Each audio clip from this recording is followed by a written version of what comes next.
thank all of you for coming for this very special occasion. We're especially grateful to Governor Cuomo that you're here. Also want to recognize, where did Cara go? Oh, there you are. Cara, please just stand up. Please stand up. This is Cara Cuomo. She's a junior here at the college, and we're delighted to have you here as the daughter representing the family. That's terrific. I also want to recognize Beth DeZords. There's Beth DeZords. She's a guardian angel for our center. She's been a wonderful friend for a great number of years. She knows Andrew Cuomo very, very well. I think we first hatched this notion at a dinner at your home a few months ago when the governor was there. And it's whatever Beth touches comes, just sort of comes to golden for us. And we're deeply appreciative. Good to see you again, Beth. If you had to make a list of the political figures who in this country, in office and out of office today, who've had the most impact on the lives of American citizens, especially a positive impact upon those who are less privileged, Andrew Cuomo would easily be in the top 5 of that list. I include that President of the United States and the others who've served in that office. He has been governor of New York now for, you came in 2000, and this is the fifth year. He was born with DNA of public service in his blood. He followed that path. He worked after college and law school in New York. He worked for his father for 2 terms where your father was governor.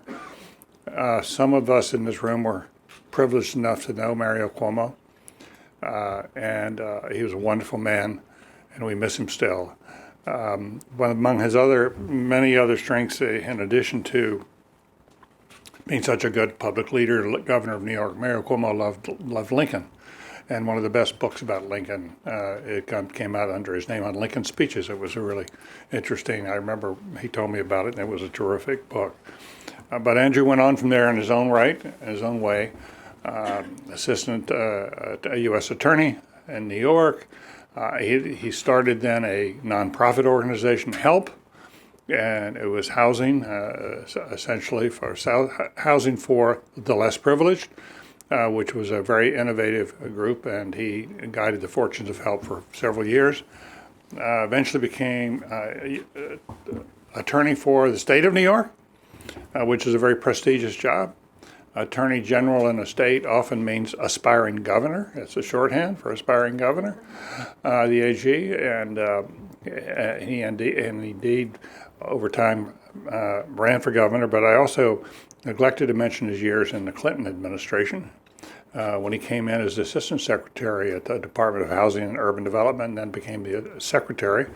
That's where I had an opportunity to work with him, and Maggie Williams, who was here just a few moments ago, who runs the IOP, worked very closely with Andrew at that time.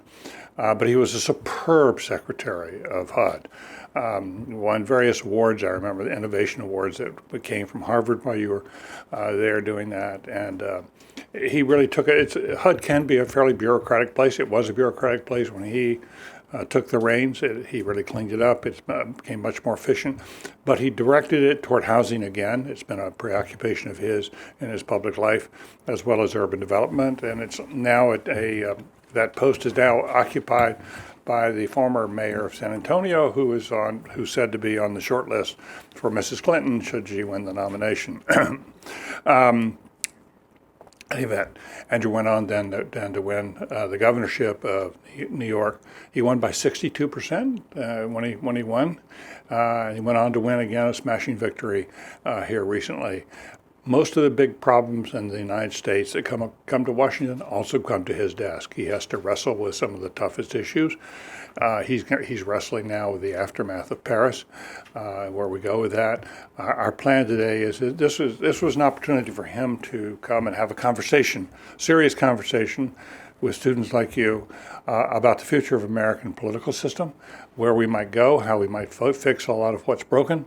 And what he would really like to do is talk to us for a few minutes, and we'll have maybe he and I will sit down, have a couple of questions, and we're going to open this up for conversation. This is off the record, but you do have a copy of a prepared piece that will be published, and that will be the foundation for the comments. But what we really like to do is, he's done this once before, or a couple times with Harvard students some years ago, is to draw you out about where you think, and representing your generation, we really ought to be going, and how we can indeed make politics reach the kind of lofty aspirations that Andrew Cuomo represents. Thank you, Governor, for being here.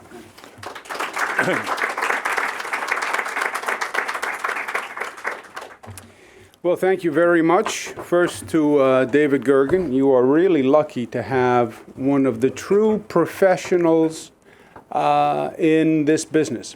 And this is a business of professionals. You know, you have politics and you have government. They're two different things. Some people master both. Some people master both to such an extent that they can actually work with people of different political parties.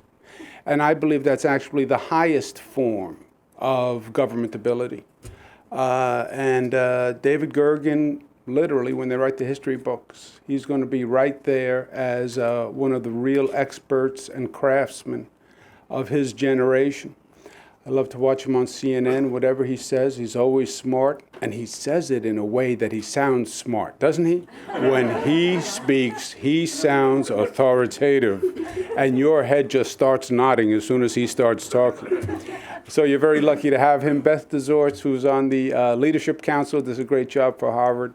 My daughter, who has been sufficiently embarrassed now that I'm sure I will pay for it later. But just to further provoke my daughter a little bit more, she's here with a friend of hers, Kyle Adams, who is in the middle of they've been friends for, how long have you been friends? A year? About a year. And he is now in a conversion process, going from the more conservative side of the political spectrum to the more progressive side. There's been halting movements as he's moved across the spectrum, but I haven't given up on him yet. I just want you to know. That's as nice as I get, Kyle. As David said, my main point is more to provoke you and hear from you. I spent time here. I ran for governor in 2002. David was very nice. He gave you the positive news on the bio. There was some less than positive news. I ran for governor. This is my second term. I previously had run for governor in 2002 when I was just coming out of the Clinton administration. And I lost that race. And I spent time here actually going back through what happened in that race. It was just past 9/11. The political sentiment was shifting 180 degrees. You could almost feel the body politic trying to figure out what 9/11 meant, and had different opinions going back and forth. So I spent time here trying to figure it out for myself and trying to talk to the leaders of tomorrow about what it means. Because this is a continuum, and you are stepping into the seats of leadership with a different skill set and a different orientation than just the generation before, certainly some archaic figures such as myself, who comes from a totally different situation. So a couple of points, but again, as David said, the conversation is what's most important to me. These are some of the most difficult political times I think that I have lived through. You feel it everywhere. They're not even political times. They're just unstable times for the country. And people will say different ways, but they're saying the same thing. There's an anxiety. These are interesting times. They're changing times. From one end to the other, you can be ill at ease because of the economic issues. You can be ill at ease because of the international issues, because of terrorism. But it is a period of instability for the country. And you see that all across the population. You also see at those times the extremes on both ends of the spectrum get larger and louder. When people have more pressure on them, and they feel more pressure and they feel more anxiety, you see the extremes grow and you see the extremes become louder. You're seeing that on the Democratic side and the Republican side in these presidential elections. People on the left, we're concerned about income inequality. It's growing. We're frustrated. No one's doing anything. I have an answer. Let's take the money from the rich person and hand it to the poor person, Bernie Sanders. This perfect solution. People on the right, nervous about their jobs, nervous about the competition, blue-collar workers nervous. We need an enemy. The enemy are the immigrants who are coming in and stealing everything from the good, hard-working Americans. How do we handle it? Make them leave. 11 million people out tomorrow. Donald Trump, nice and simple. And what do we do once we kick them out? We build a big wall so they can't walk back. Perfect. Nice, simple answer for people who are really afraid. But it's also a time, if we do it right, where we can have an intelligent conversation that really gets to issues. And that's what an election theoretically is supposed to be about, right? It's harder at a time like this when you have such emotion, because when people are thinking emotionally, they're not thinking logically. And when they get into their emotional space, until you slow them down and bring them down, you can't have a logical dialogue because it's not logical. But it's not impossible, and that's where we have to get to. But we have to start with the basics. First question in the last Republican presidential debate, I believe it was the last one, Fox News, was, first question, what do you believe about what Governor Cuomo did raising the minimum wage in New York? I had a proposal that day to raise the minimum wage to $15. Statewide, first state in the nation that would go to 15 statewide. And that was the question, first question to the Republican candidates. That shouldn't have been the first question. I have moderator envy. First question should have been, what is your vision for American society? How do you see American society growing and evolving? And then the respondents would have said, what does that mean? And the moderator would have said, well, you can have a concept of American society that is more individual-based, where the individual is primarily, if not exclusively, responsible for that individual's outcomes. It's up to you. If you're going to be a success or you're going to be a failure, it is up to you. And our society is based around the individual. Or you can say, I have a different vision of society, which is more of a collective and more of a cooperative with more sharing. And people help one another to succeed in more of a sharing relationship. Those are two very different visions. And by the way, they are both defensible visions. Well, how could one think the other? How could one think? They are both bona fide defensible visions. The individual model is in many ways the romantic American Wild West. You're on your horse, you have your gun, you're all set. You can take care of yourself, you need no one. The collective vehicle, different, evolving, but two very different views. The second question would then be, in your view of society, what is the role of the government? The individual-based would take you to a very limited view of government. National defense, because I can't do missiles, no matter how good I am. National defense, road, public safety, police, prisons. But that's it. Maybe education, basic education, but that's it.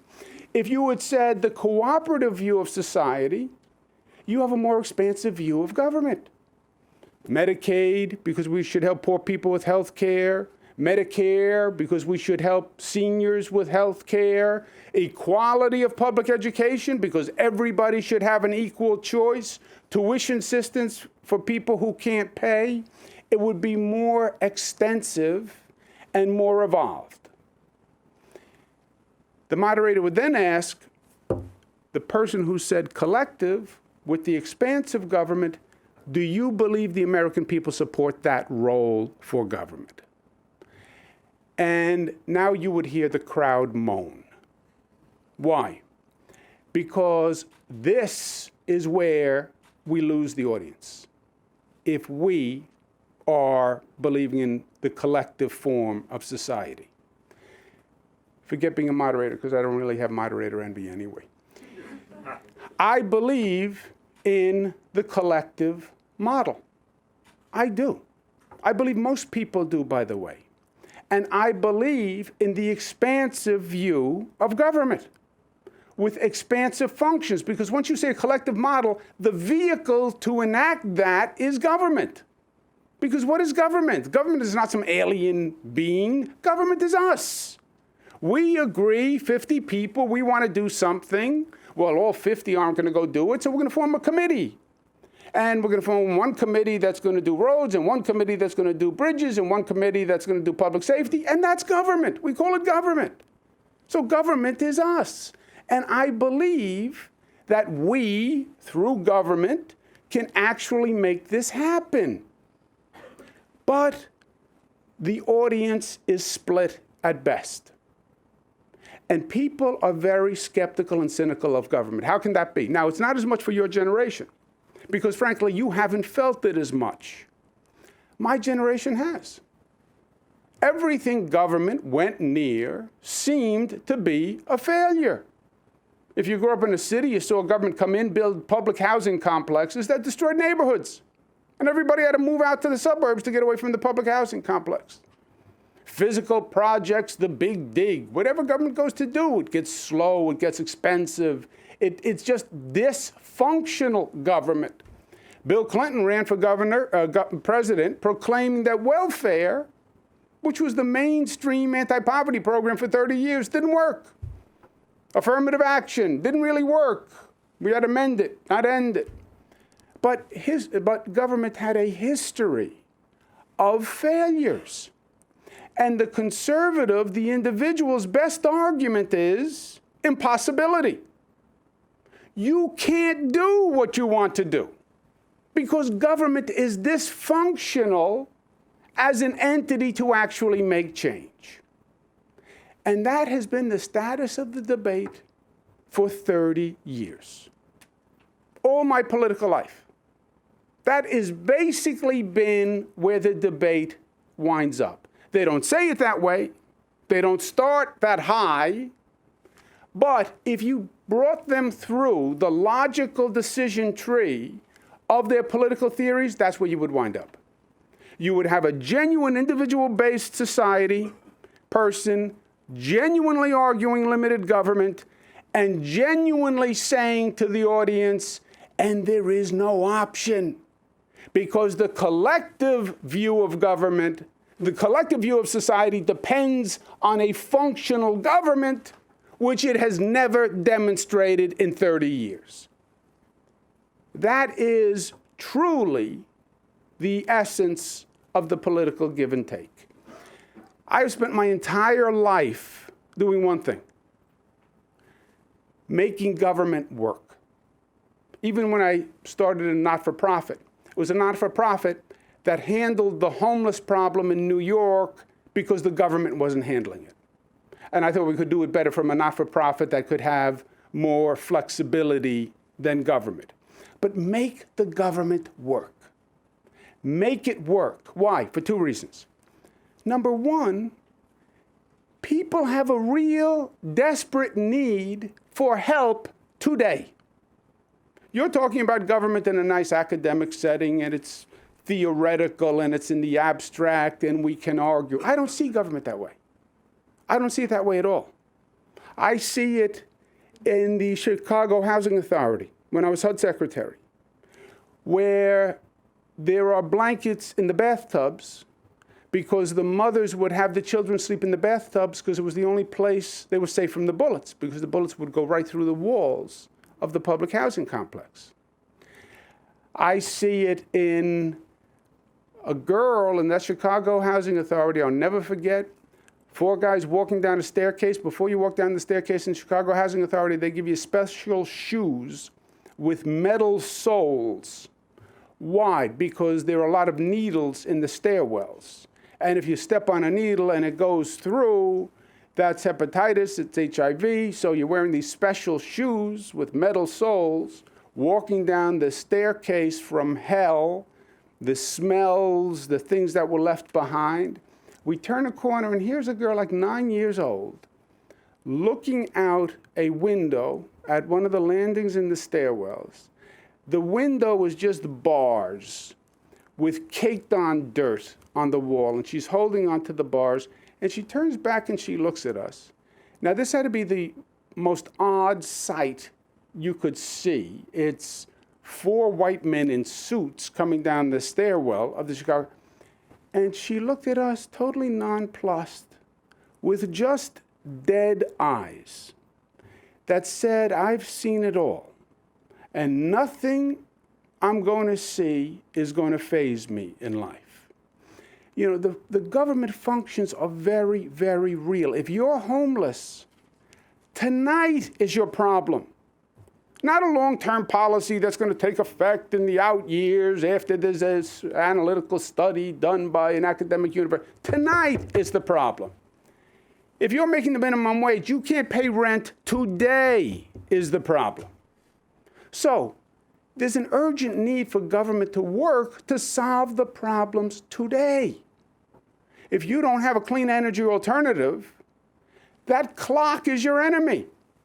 Every time I hear the clock strike an hour, I say that's another hour where we were still burning fossil fuels, we still have traffic backups. That's how I see it. So make the government work to help people, number one. Number two, make the government work as a political argument to answer the cynicism in the main debate, which was you don't really have an option because the government is dysfunctional. You have to prove there is functionality in the government. And it can work, and it does work, and it is efficient. I believe if you prove that, you prove the efficiency and effectiveness of government, then it's a different discussion. Then it's a different paradigm.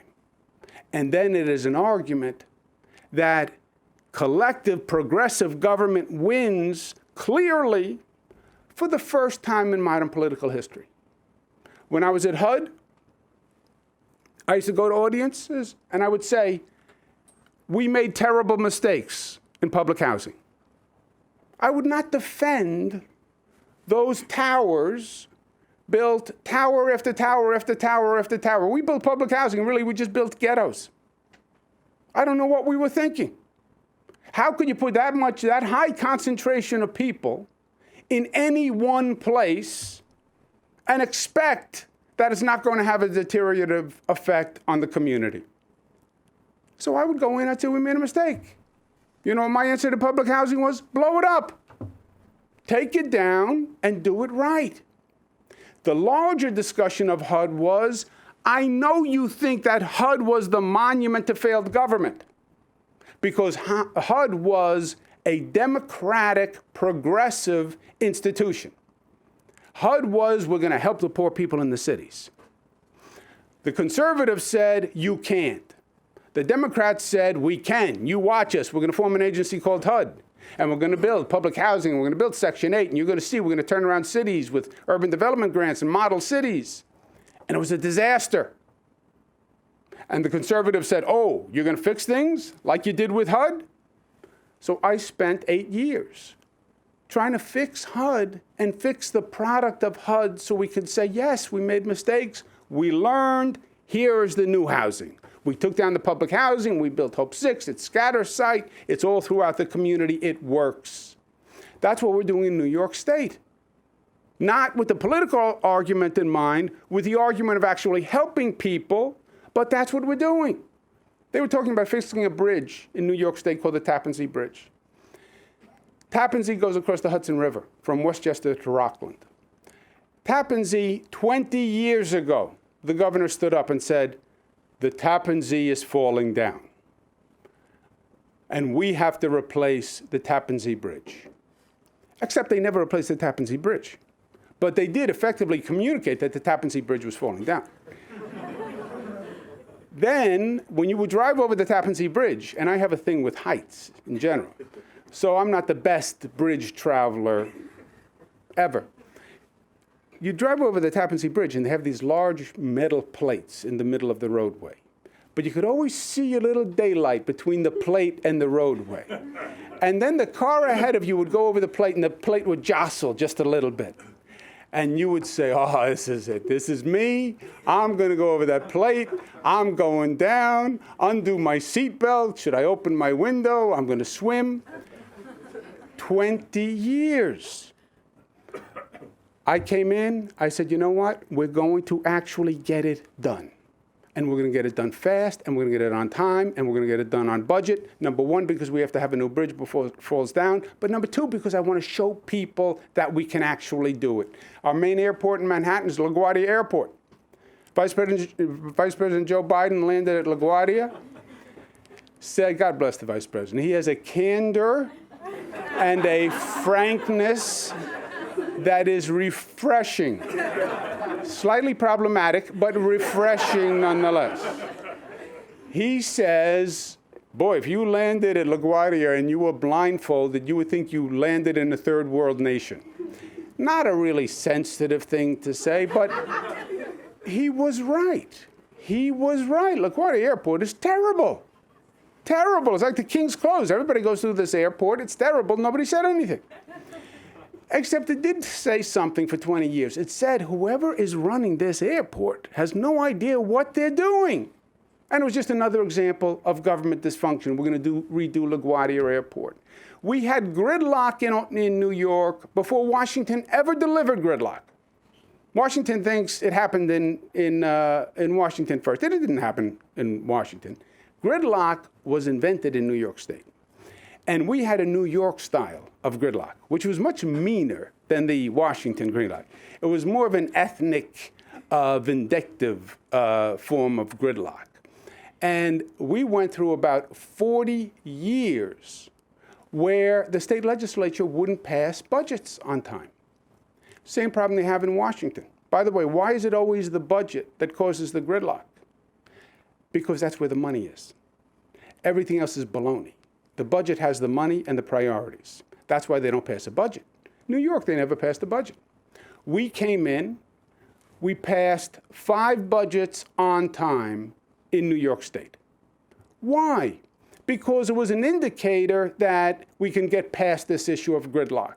I have a Democratic Assembly, I have a Republican Senate. It was a perfect model of showing that bipartisan government could work, or not. And it hadn't worked up until then. With a bipartisan government, we got marriage equality passed, one of the first states in the nation. We passed it. It resonated all across the country. We raised the minimum wage.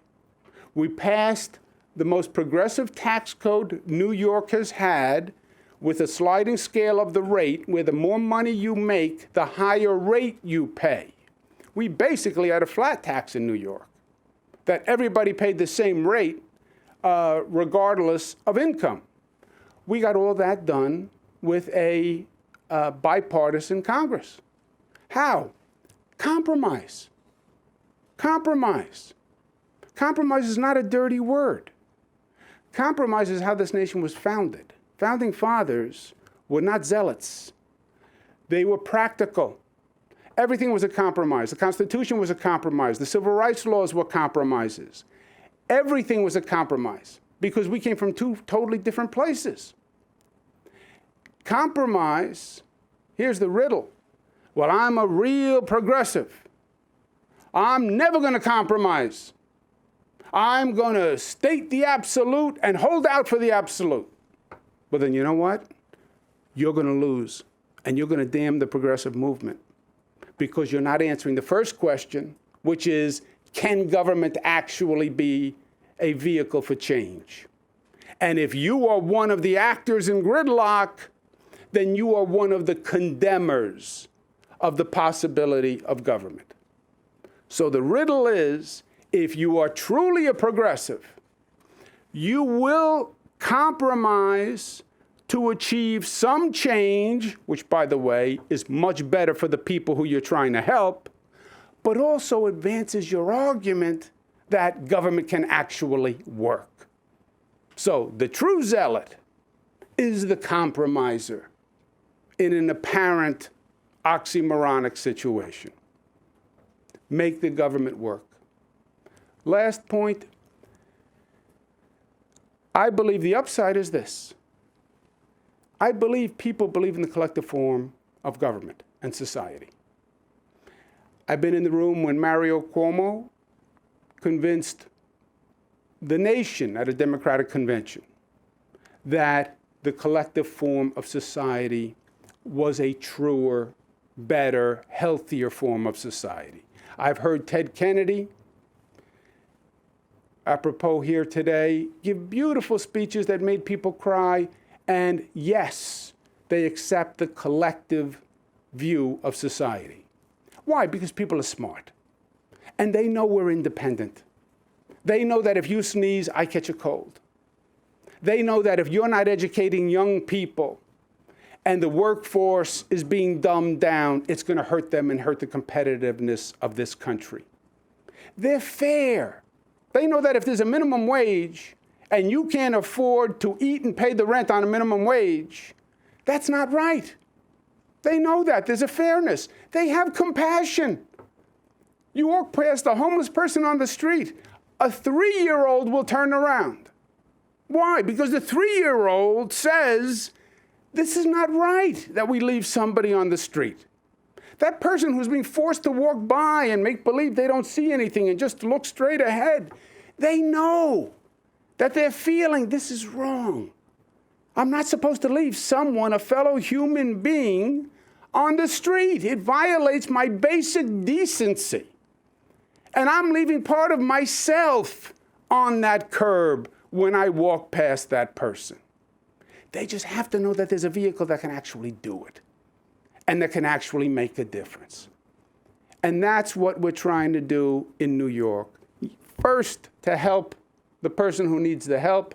Second, to give the possibility of hope.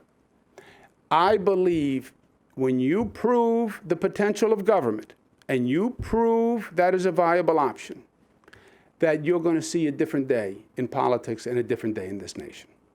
I believe effectiveness of government, possibility of change, plus the better angels of the American people, that is political dynamite. That is TNT. You will see an explosion in this country. We just have to answer the equation and answer the riddle. That's what New York is trying to do now. That's what New York has done historically. It was always the progressive capital of the nation. I'm sorry for you people who came from another state. New York was the progressive capital. The environmental movement started in New York. The women's movement started in New York. The civil rights movement started in New York. The workers' rights movement started in New York. And there is no better place to demonstrate the potential of progressive government than the state of New York.